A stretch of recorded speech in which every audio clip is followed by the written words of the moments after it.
চুক্তি হয়েছে শেখ হাসিনার আমলে গত 14 বছরে প্রত্যেকটা চুক্তি বাতিল করতে হবে এবং কি চুক্তি হয়েছে প্রতিটা চুক্তি জনগণের সম্মুখে প্রকাশ করতে হবে।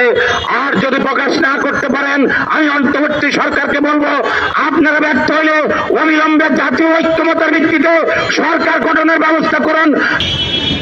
আমরা বারবারে বলে আসছি শেখ হাসিনা একটা স্বৈরাচার এবং ফ্যাসিজম।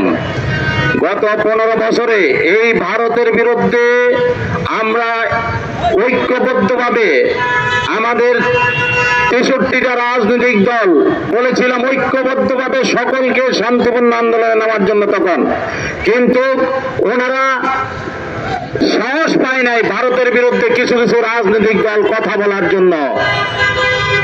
আমরা আজকে দেখতে পেয়েছি এই বাংলাদেশে যখন ভারতের বিরুদ্ধে ঐক্যবদ্ধভাবে সকলে যখন একমত পোষণ করেছে শেখ হাসিনা কিন্তু ভারতের বাংলাদেশ থেকে পালিয়ে যেতে বাধ্য হয়েছে। অতএব আমরা ভারতকে হুঁশিয়ার করে দিতে চাই, আপনারা ইতিমধ্যেই 36 জুলাই গণঅভ্যুত্থানের পরবর্তী অবস্থানেও আপনারা বর্ডারে আমার নিরীহ ভাইদের উপরে গুলি চালিয়েছেন, গতকালকেও মানুষ হত্যা করেছেন।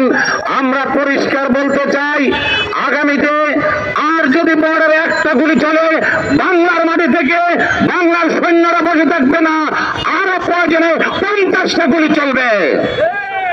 সংগ্রামী ভাই বোনেরা, আমরা আমাদের আইন প্রয়োগকারী সংস্থাকে বলেছি বাংলাদেশে যত ভারতীয় অবৈধ নাগরিক আছে প্রত্যেকের ID card, national ID card, তাদের নাগরিকত্ব চেক করে তাদেরকে যত দ্রুত সম্ভব তাদেরকে আইনের আওতায় আনার জন্য। কারণ বাংলাদেশে কোনো অবৈধ ভারতীয় নাগরিক থাকতে পারবে না। থাকতে পারবে?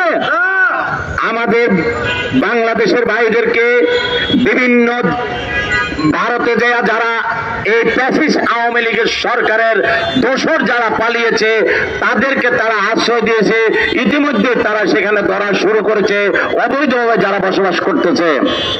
আমরা পরিষ্কার বলছি যারা এই ফ্যাসিজম শেখ হাসিনাকে পালানোর জন্য এই 665 জন এমপি সহ যেই সমস্ত আওয়ামী লীগের নেতৃবৃন্দদেরকে পালানোর জন্য সহযোগিতা করেছে যেই সমস্ত আইন প্রয়োগকারী সংস্থা, তাদেরকে অবিলম্বে আইনের আওতায় এনে জরুরি ভিত্তিতে জাতির কাছে প্রকাশ করা দরকার যে এই ব্যক্তি তাদেরকে পালানোর জন্য সহযোগিতা করেছে।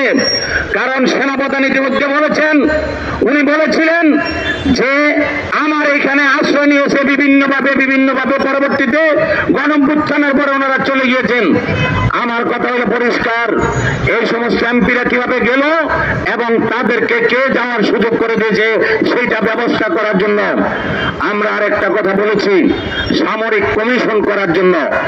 যেই সমস্ত সামরিক অফিসাররা এই ক্যান্টনমেন্টে আয়নাঘর বসিয়েছে, আয়নাঘর করে রাজনীতিবিদদের ইজ্জত হারাম করেছে, যেই সমস্ত সেনাবাহিনী অফিসারদেরকে কাশ্মীর অফিসারদেরকে হত্যা করেছে তাদের বিরুদ্ধে অবিলম্বে আইনের আওতায় নিয়ে আসার জন্য।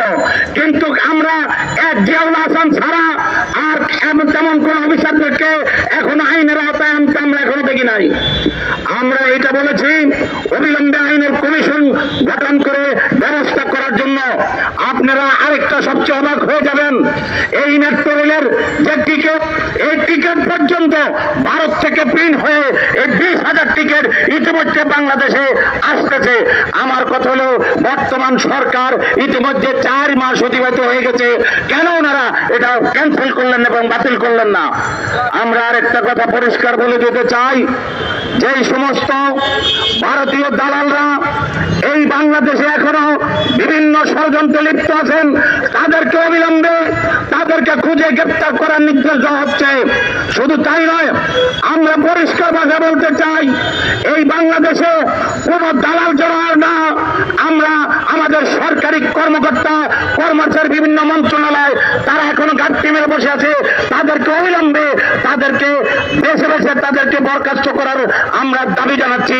শুধু এটাই নয়, আমাদের শিক্ষা ব্যবস্থা, আমাদের বিশ্ববিদ্যালয়, আমাদের ছাত্রদের আবু সাইদ এবং মুগ্ধ যারা এই হত্যার সাথে জড়িত এবং তাদেরকে এখন পর্যন্ত পরিপূর্ণভাবে তাদেরকে বিচার আওতায় এনে আন্তর্জাতিক অপরাধ ট্রাইব্যুনালে এখনো তাদেরকে হাজির করার ব্যবস্থা করা হয় নাই। শুধু আওয়ামী লীগের অল্প কয়েকজন নেতাকে হাজির করলে হবে না। আমরা ইতিমধ্যে বলেছি, আপনারা দেখেছেন পররাষ্ট্র মন্ত্রণালয় যখন তলব করেছে ভারতীয় হাই কমিশনার এসে এখানে তাদের সচিব সহকারে তারা কথা বলে, আমরা আমারও পরিষ্কার কথা, যে সমস্ত চুক্তি হয়েছে শেখ হাসিনার আমলে গত 14 বছরে প্রত্যেকটা চুক্তি বাতিল করতে হবে এবং কি চুক্তি হয়েছে প্রতিটা চুক্তি জনগণের সম্মুখে প্রকাশ করতে হবে। আর যদি প্রকাশ না করতে পারেন, আমি অন্তর্বর্তী সরকারকে বলবো, আপনারা ব্যর্থ হলে অবিলম্বে জাতীয় ঐক্যমতের ভিত্তিতে সরকার গঠনের ব্যবস্থা করুন। রাজনৈতিকবিদ, সুশীল সমাজ, ব্যবসায়ী ঐক্যমতের ভিত্তি সরকার যখন হবে তখন এই দেশে আগামীতে ইনশাল্লাহ সকল ষড়যন্ত্র, সকল সন্ত্রাসী, সকল চিন্তাকে আমরা যত দ্রুত সম্ভব গ্রেপ্তার করার ব্যবস্থা করব এবং যে সমস্ত চুক্তি বাতিল হয়েছে সমস্ত চুক্তিগুলা আমরা জনগণের সামনে প্রকাশ করব ইনশাল্লাহ। আমরা ইতিমধ্যে দেখতে পেয়েছি শেখ পরিবারের কাউকে গ্রেপ্তার করা হয় নাই। শেখ পরিবারের তারা কোথায় আছেন আমরা কিন্তু ইতিমধ্যে তাদেরকে এখনো দেখতে পাই নাই। তারা তাদের বাড়ি ঘর দুয়ার প্রত্যেক সম্পত্তি প্রয়োগ করার নির্দেশ দেওয়া হচ্ছে আইন শৃঙ্খলা বাহিনীকে। আমরা পুলিশ ভাইদেরকে বলবো, আপনাদের সাথে আমরা আছি। আর যারা অন্যায়কারী পুলিশ অফিসার, দুর্নীতিবাজ পুলিশ অফিসার, তাদেরকে অবিলম্বে আইনের আওতায় আনার ব্যবস্থা জানাচ্ছি। আমরা যে সমস্ত সরকারি কর্মকর্তা কর্মচারী